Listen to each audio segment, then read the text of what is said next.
Well, this is definitely going to be, I think, one that goes down in quite infamous history, and this is, of course, the Brexiteers trying to pre-celebrate something that already hasn't happened, and as has been shown, there are a large number of Brexiteers themselves wondering why are they spending this money on a celebration. Not only that, but on a trying to get Big Ben to ring.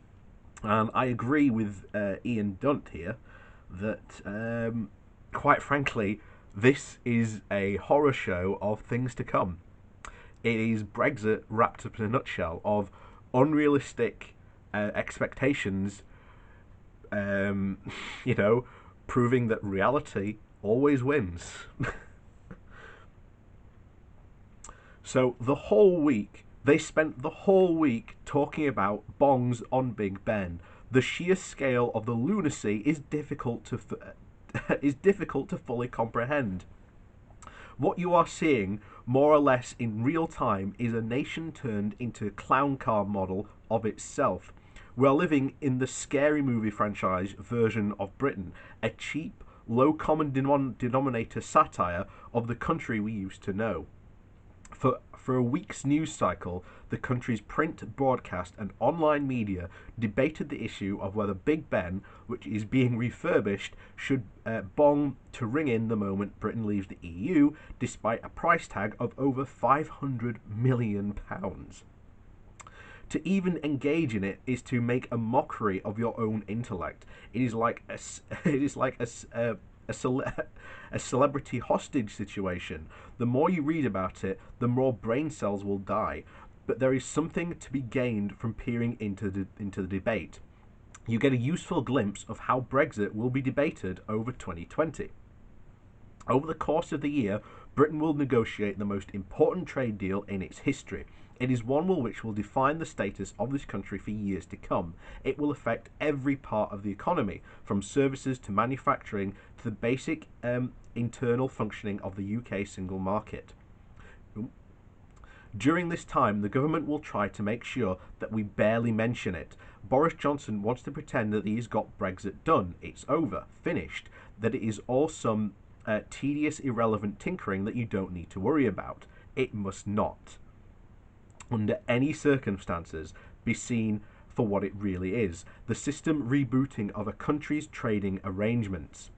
Which again we've talked about before. This is true.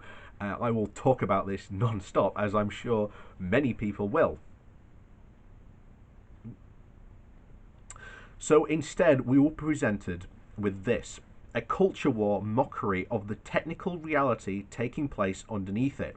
It is someone dressing up like Bertrand Russell as a pantomime horse.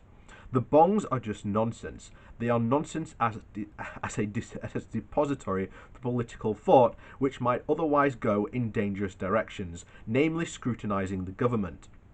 It is also revealing how the Prime Minister intends to communicate with the public through this period. He will do so according to a time-honoured, highly successful method. He will lie.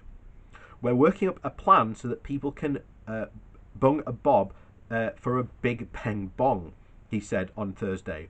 We are looking at whether the public can fund it. The whole thing then fell apart very quickly, with fundraising efforts thwarted by the confirmation of parliamentary authorities that they couldn't accept public money in this way, and then suddenly Bung a Bob campaign changed. This is a matter for the House. They've indicated that they will not accept the money that were used that the public used to raise for this funds. The Prime Minister's spokesperson said the PM is focused on the government's plan to mark January the 31st. It was extraordinary. The fundraising effort was the government's plans. The Prime Minister had literally just announced it himself 48 hours earlier. Now it was someone else's plan on the basis of its failure, or simply because he decided against it. On even the most trivial of issues, Johnson's words simply mean nothing. The moment he asks for money, the next it has nothing to do with him. Reality flickers and changes within the blink of an eye. He might as well go full Soviet and edit himself out of the video where he made the original comments. As the talks go on, this will be the approach, transforming fiendish economic trade-offs into a culture war and relying and relentless lying. Politically, it may well be successful, but in terms of the actual project, none of it will work. The talks on the basis of Britain's existing approach, which shows almost no realism at all, will look to be set to be a complete disaster. And who will be blamed? Who else? Remainers. The Remainer stitch-up over Big Ben bongs, the Express screamed yesterday. A Remainer plot in Parliament was also responsible for the collapse of the plans, it breathlessly reported. The project that out and you get a decent impression of how Brexiteers will handle the year of failure. Nothing will ever be their fault. Even though they have complete control of the process and how it is handled, everything will be the fault of those with no political power at all. Why is there such ferocious anger over the bells? Why is it dominating and infuriating the Brexit political class so much, when they should, be in all rights, be basking in their victory? For the same reason they want Brexit stamps and coins. They want to turn over their own divisive tribal campaign into a national one. They want to erase Remainers from the picture, to present their own tribe as the embodiment of the nation, so that they grasp for the symbols of the neutral, the non-political universal state as emblems of their own ownership of the whole country. This allows the idea of a people, a pernicious idea which has been there throughout the Brexit process, to take full symbolic reform. Remainers, insofar as they exist, are reduced to the treasonous plot, the schemers, the traitors trying to undermine the great advance of a national project.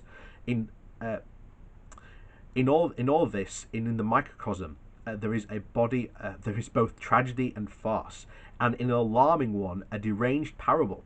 The Big Ben bongs debate is an instance, as it is simply to a precursor for how we will spend the rest of the year, lost in a culture war, lies, accusations of treachery, and ceaseless attempts to erase critics from existence.